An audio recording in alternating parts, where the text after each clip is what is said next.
For any professional live streaming production of any event in the UK, Ben TV Livestream are here to serve and provide you with the global coverage you need anywhere at real time.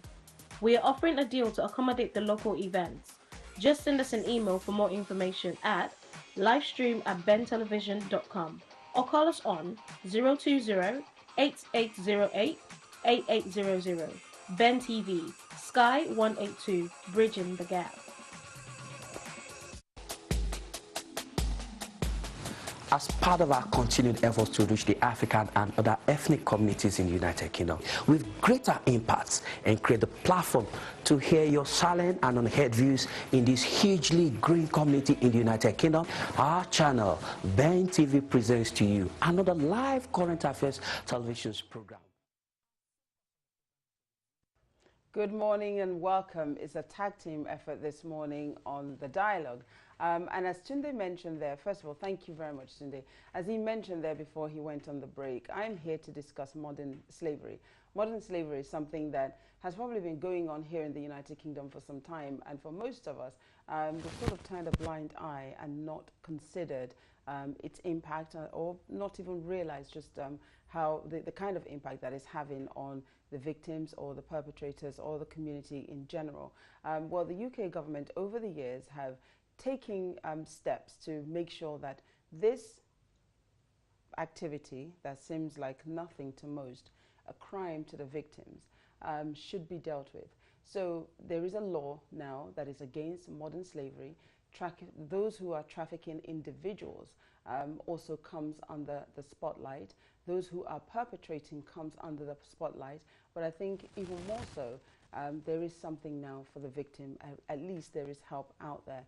And we are here to discuss that, representing two organizations that have been working very hard on this issue, helping out the victims, giving advice, providing support. I'm joined this morning. First one up, representing AFRUCA, Victim Support for AFRUCA, is Tosin Jagede. Tosin, you're welcome. Thank you. It's good to have you. Thanks and also here from the Salvation Army, you know, if you know the history of Salvation Army, you will know that working with people is what they do best. And so representing Salvation's Army, their operations manager for modern slavery, I have Emily Martin. Hi, Emily. Good morning. Thank you for having me, Priscilla. Thank you. It's great to have you both here. How are you all doing today? Doing great. Very well. The sun is shining. Yes. That sun aspect was really nice for me today. Yeah. Although I'm not sure I'm looking forward to it. Not mention that. Anyway, so I've just made mention there about, you know, I keep thinking modern day slavery. Modern slavery that has been happening, you know, sort of undercover here in the UK. I say undercover because it happens in the households. Yes. And to a lot of people, as I said earlier, it's nothing, it's no big deal. It seems like it's the norm, but it's not the norm. And people are suffering, people are being affected. Emily, tell me about the modern day, the modern slavery law that came into effect 2 years ago. So in 2015, the UK government brought out a piece of legislation called the Modern Slavery Act.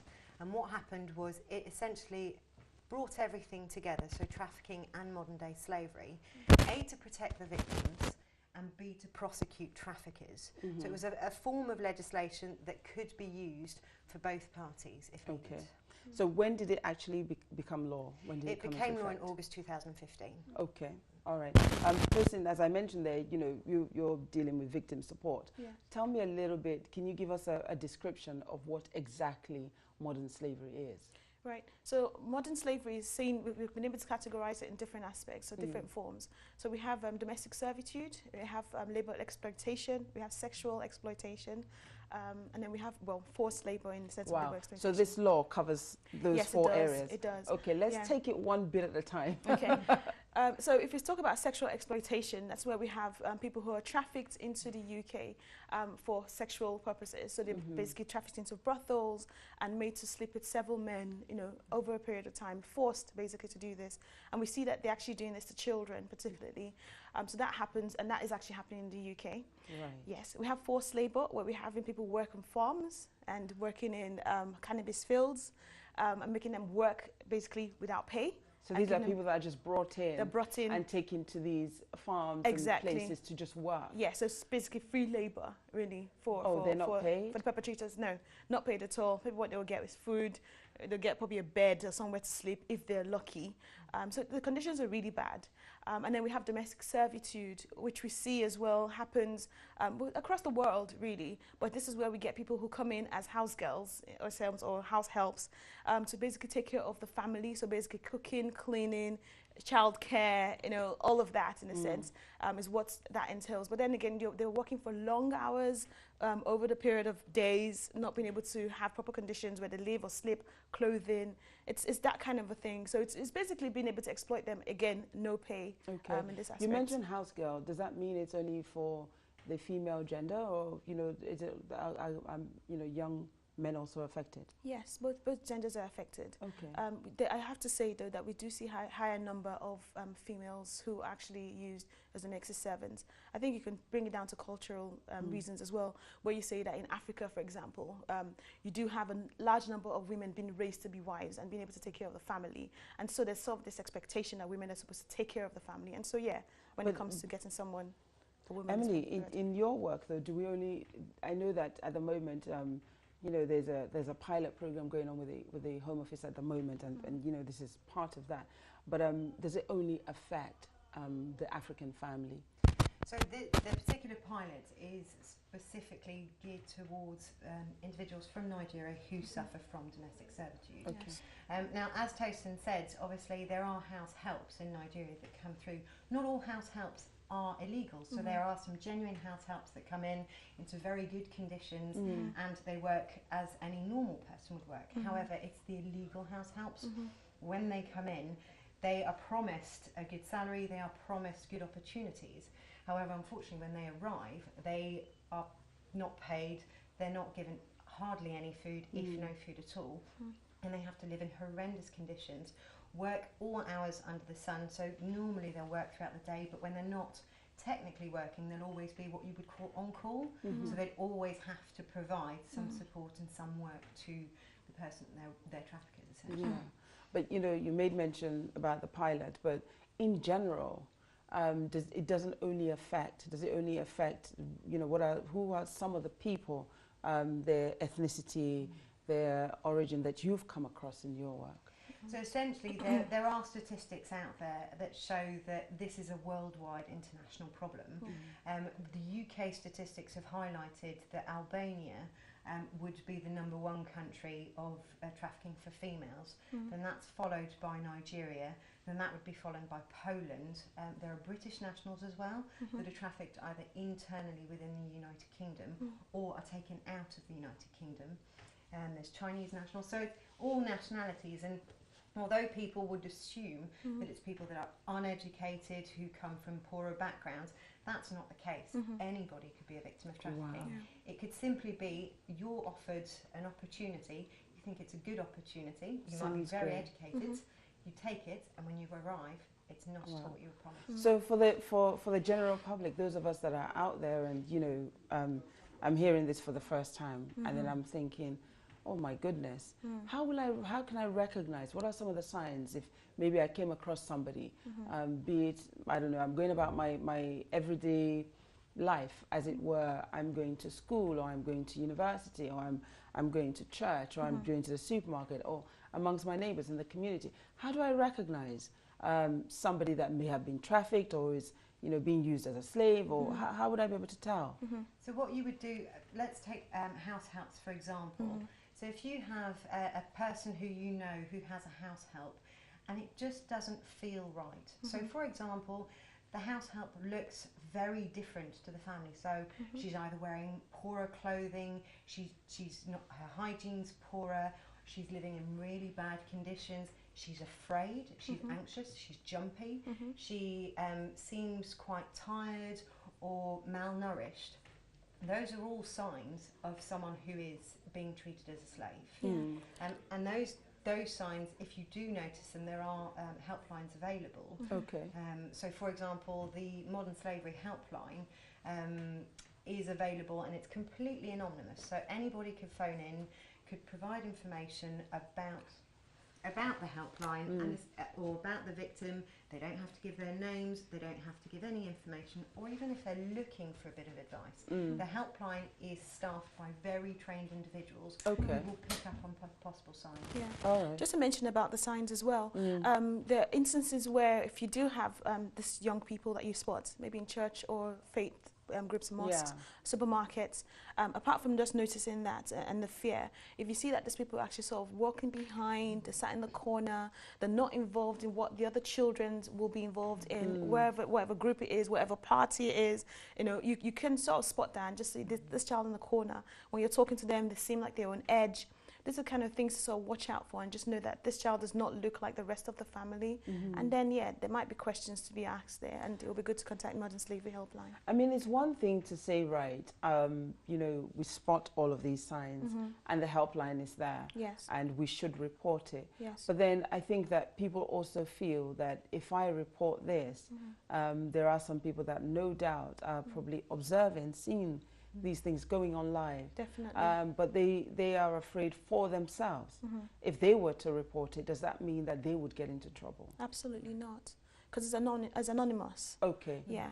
I mean, one of the key things that we need to emphasize is that it's really important to basically talk about this. I know that there's the concern as to the fear, would someone come and meet me, how they get involved, but there's a number of teams. So we have the police, we have the specialized services who would actually be investigating and be prepared to support these victims and the family to understand what's going on. So the first thing is, because the method of servitude particularly is hidden, we wouldn't know until someone says something. And unfortunately, we do have victims who are in these cases who are there for 5, 8, 10 years and no one knows. So imagine someone who is stuck in that for so many years, and just because someone is afraid, I don't know what's going to happen to me, that person's life is taken away. So it's really important for us to actually really think about that aspect, and just if you suspect something, just say something about it. You know, largely within the African community, as it were, if somebody is witnessing this and they're thinking, well, I don't have papers, and if I go and say this now, what is going to happen to me? You know, again, should there be a worry if one doesn't have papers, or does the anonymity also protect them?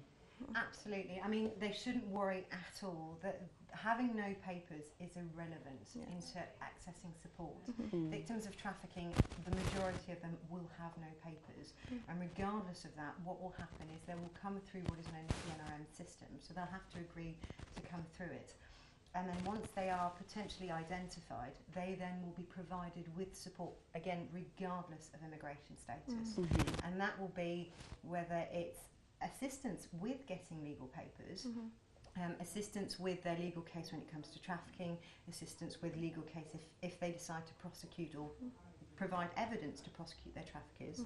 They'll also get support with actual accommodation, safe accommodation if they are destitute. So if they are saved by the police or by whoever, or a member of the public actually announces that this person could be a victim of trafficking, and they are saved and taken out of that situation, they may not have accommodation. And the Salvation Army will provide support and assistance with that accommodation, and they'll be given the basic needs in order to go through this process. So whether they have papers or not, they are entitled to that support and that support is there because they are victims. Okay.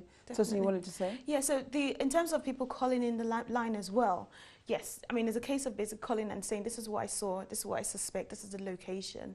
And that's really what we need to go on. It's not a case of having to bring whoever is called, because it's anonymous. Yeah. And I think we need to emphasize, we wouldn't be able to do anything if no one says anything. So it's really important to actually just call and just say, this is what I suspected, and then let the team actually go on and investigate. So what is that information that they should give if they call the helpline? What do I need to say? So if I came across somebody that I thought that I was concerned about, I call the helpline. What do I say on that helpline? As much information as you've got. Essentially, you provide them with everything that you have, and it's for them to pass on that information to the police or whatever organisation is relevant. Do I need to give an address as well for where they're at? If you have an address and you're happy to give the address, I would suggest to the community, any information you have that could essentially save this person, then provide that information. That should be provided. And I think just to add to what Tosin said, it is a reminder that this could be your daughter, your son, and the fact is you would hope that if somebody did witness it, they would say something to save them. Definitely. Yeah. Okay. You know, what, and as I as I made mention there about, about your roles for your various organizations, where you cannot use the helpline, for instance, what can your organizations do? Are you also open to, you know, take that call or take that information?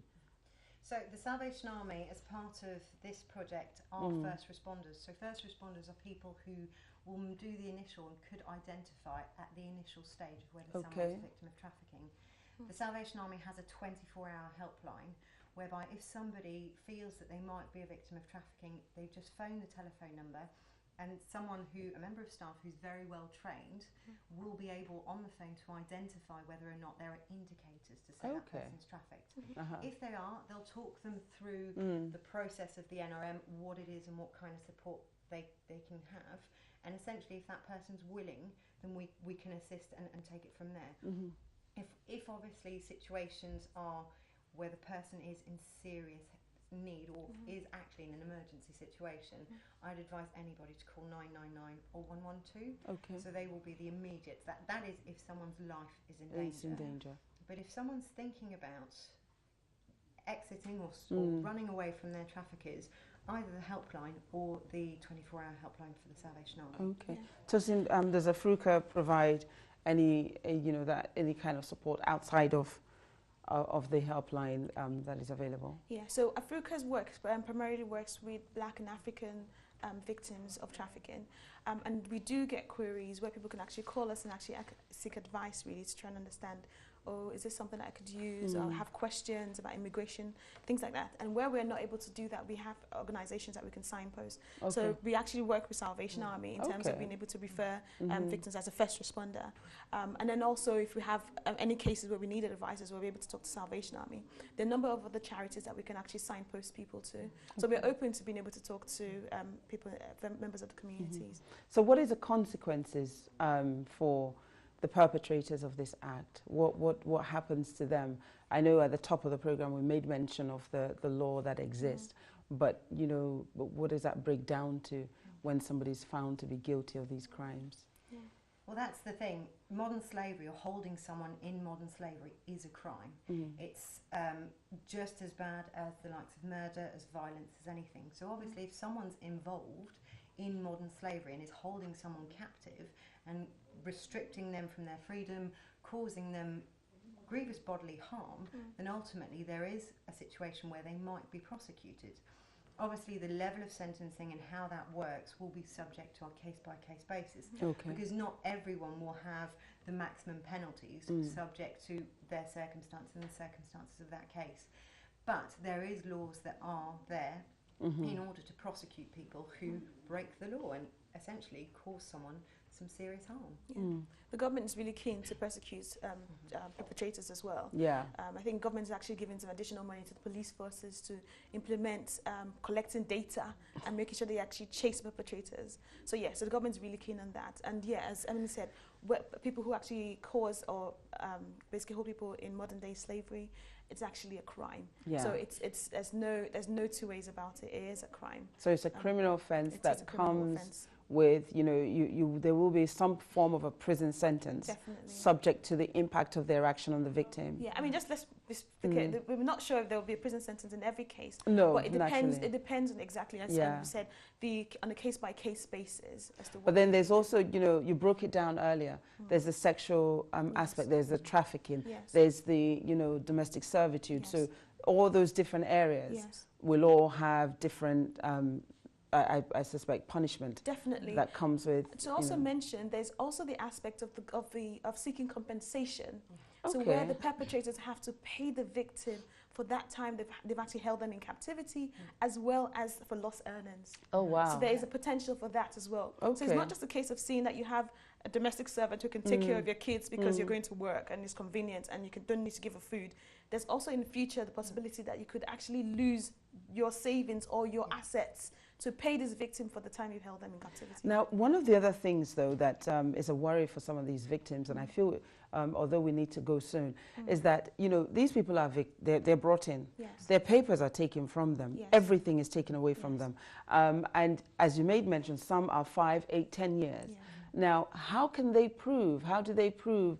Because obviously, in order to establish them, as it were, or for them to be given papers and regularized and all of that, we're going to need some form of, you know, identification to the point of when you came in and all of that. If they cannot provide that, what happens? Yeah. Well, that's why support providers such as the Salvation Army and AFRUCA will work with the victim and actually support them in getting their case as strong as possible when it goes to the Home Office. Okay. So if there is a need, we will contact the Home Office to see if there's evidence of them coming into the country. We will contact the embassies to see if they can be identified. We will assist them getting passports and papers back, because the idea is to re-empower the person to become a human being again, essentially, because all their lives have been controlled. So the view is to give them the support to become human beings, and getting papers is a very important factor. And so if we can provide support, we will go everywhere we possibly can think of in order to get those papers. I mean, another thing as well is when people come into the country, first of all, before the papers get missing, there's also the aspect that they get papers in the wrong name, wrong date of birth. Those kind of things as well is exactly what's been mentioned. We will actually go and find out how we get information, work with solicitors to try and establish that identity, because it's really important that you have your papers and know you have your own name. You know, these are the kind of things that we don't realize that we take for liberties when you're actually free and you're able to do what as you will. So these are things that we have to. Because I would imagine that it would be hard to prove, you know, if everything has been, if you've been stripped of everything, and if you're locked up, sometimes it's very difficult to keep track of the date. And, you know, when you arrived, and, you know, it goes on for years. And if you're suffering this abuse, your mind as well would certainly lose a lot of that vital information that's necessary. Well, that's why we work very closely with embassies as well, because embassies will have records of births and parents' records in their own country, so that they will reflect back to where they were born, the areas they were born, the birth registrations. And so the work goes that far. Definitely. Wow. As needs to go. Wow. And then there's a safe home for, you know, these victims when they're found. Definitely. Okay. So being able to provide them with support for accommodation, as well as psychotherapy as well, because you're having to deal with trauma. So legal aid, which is really important. Like, again, immigration status is really important for someone who is in a different country compared to where they were born. So all these things that we have to take into consideration, and that's what's part of what's supported in NRM. Okay, so if people are concerned right now, you know, a lot of people are watching this across, you know, the British Isles and even in Europe as well. What kind of information do we give, should we put forward now for those who are concerned, that are tuned in and are thinking, I'm aware of this, or I've seen this, or I recognize this? What should we tell them today? I think the best thing is, if someone is in an emergency situation, call 999 or 112 and assist that person whose life is at threat. Alternatively, their helpline number is 0800. I think it's up on the screen, but carry on. There you go, 12700. That's brilliant. Just contact the telephone number, and especially talk to the member of staff who is there. Give them everything that you think might be, or even things that you think might not be relevant. Just tell them everything they need to know, and from that they will take it forward. Definitely. Okay. I know that we've made mention earlier about the fact that this is a pilot that's being done, and Nigeria is one of those countries that's, you know, being used as the pilot as well. I just wonder, is there any work that is being done in Nigeria itself as well in relation to this? Because obviously, you know, we have to look at where it's coming from, because it comes from somewhere onto these shores, as it were. So is there anything happening from the country of origin? For Nigeria, yes, there is quite a bit of work. Okay. I mean, you do know that terrorism main thing is modern day slavery or modern slavery, and that's why the bill was coming to, or the act. I suspect as Home Office, so previous Home there's a lot of effort. Minister. I mean, we have the anti-slavery commissioner, anti-slavery commissioner, who's visited Nigeria quite a few times and is running projects to basically stop trafficking from Nigeria. And then we're also aware that there's work going on with NAPTIP to try and basically restructure and support them in terms of what they're doing to support victims of trafficking in Nigeria. And then the Salvation Army is also in Nigeria. So the Salvation Army recently won a tender process with the Home Office in order to set up a programme on the ground for integration and reintegration, because that's the thing. Some victims who are in the UK don't want to stay in the UK, they want to go back to their families. So there's a programme that assists those who return from the UK to Nigeria, or even those that are within Nigeria, to ensure that they don't fall victims of trafficking. So it supports them with employability and generally provides them with job security to avoid them falling into a situation of trafficking. Okay. Well, what can I say? Well, it's out. Let's give our final word for those that are watching out there. You know, once again, what is that number that they should call, and where are your respective organizations on this, and then we can round up. So the number is 0800 0121 700, and essentially my message would be, we can't do it without the community. We cannot do it without their support, their information. It is a global problem, and only together can we fight it, and that involves everyone, the general public, professionals and victims themselves. Thank you. And Tosin? And with AFRUCA, you can contact us if you have any suspicions or you need any advice. You can always give us a call, and then we're available to support any victims in any sense. And majorly, we definitely need your help. We know what's going on in the community, and you are our eyes in the community and our ears, and we really need your help. Thank you. Thank you, Tosin. Thank you, Emily. Great to have you both here today. Thank you very much. Well, you've heard all about it. Modern slavery is a crime. Trafficking is a crime. Keeping people in your home and not paying them and abusing them is a crime. And there is punishment for that if you are caught. What can I say? Thank you all for joining us this morning. The telephone number was up. I'll just reiterate, 0800 0121 700. If you should meet, or you think you recognize, or you may have seen, or you peeped, or you heard about somebody that may be in that situation. Without all of us contributing within the community, we cannot help the victims. So thank you all so much. Tunde is coming back to say bye. Thank you for joining us. Take care until next time. Bye-bye. She's receiving specialist support right now.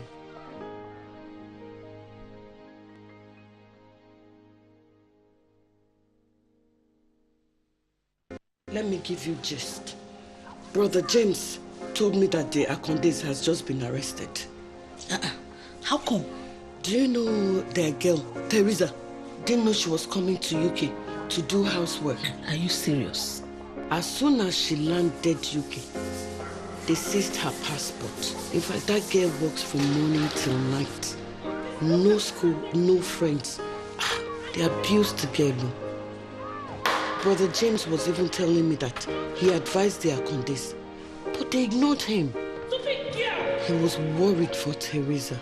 So he called a confidential modern slavery helpline. It was after his call that the police and support worker got involved. So where is Teresa now? She's receiving specialist support right now.